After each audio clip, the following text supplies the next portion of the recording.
The North Dakota Department of Transportation is using an innovative new tool called LiDAR to enhance the department's current surveying and photogrammetry program. So what is LiDAR? LiDAR stands for Light Detection and Ranging.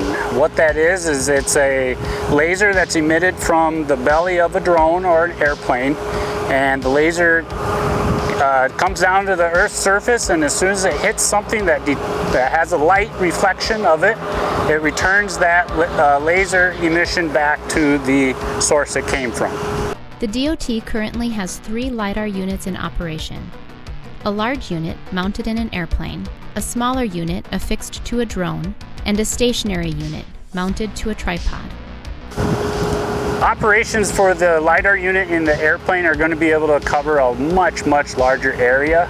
So projects that are going to consist in 3, 4, 5, up to 30, 40 miles long, we're going to use the Caravan airplane LiDAR unit for that. Now if we have a project that's only a few hundred yards long, say a culvert change, or even just a crossover, we will use the drone unit as it's a little more efficient. Efficiency has proven to be a huge benefit to using LiDAR over traditional forms of survey. What used to be long hours in the field, covering miles of a site on foot and by truck, can now be accomplished in a fraction of the time, with highly accurate, dense data point cloud results, and the ability to upload those results back to the office directly from the field.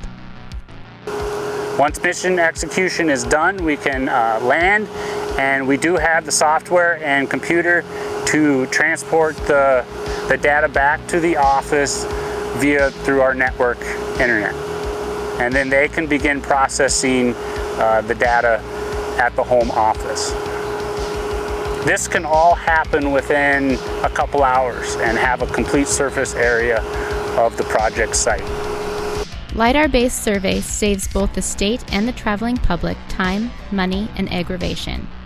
Deploying LiDAR systems makes road or lane closures unnecessary, eliminating the need for traffic control, which can be frustrating, expensive, and inconvenient. Perhaps the greatest benefit of LiDAR survey is the ability to operate from a distance and being able to get into hard-to-reach and possibly unsafe areas with no risk to the surveyors. Traditional survey, you're going to have women and men on the ground doing the job by hand, on foot. This will hopefully improve efficiencies and get our women and men off of the road and create a safer environment for collecting survey data. Safety is always the #1 priority to the NDDOT for both our employers and for the people on the road. Using LiDAR-based survey allows us to keep everyone safe while improving efficiency. You can be sure, whether it's from the ground or from the air, the NDDOT is always looking for new and improved ways to safely move people and goods.